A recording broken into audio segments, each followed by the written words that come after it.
Byron Fields geluk, man of the match. Het was een klipharde wedstrijd. Natuurlijk, hij heeft plank gereden. Maar natuurlijk, die punt is belangrijk in de gaatje. Hoe was die wedstrijd geweest voor jou? Vandaag de wedstrijd was bijna nice geweest. Ik denk ons kon beter gedaan het.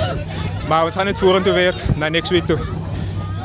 Ik is trots op jullie boys en sterkte van volgende week weer in de gaatje tegen Groot Brakrivier. Ja, nee, ik denk na vandaag. Ons gaat net die wedstrijd voeren toe. En dan bouwen we ons daarop. Trots op jullie boys, sterkte. Dank je.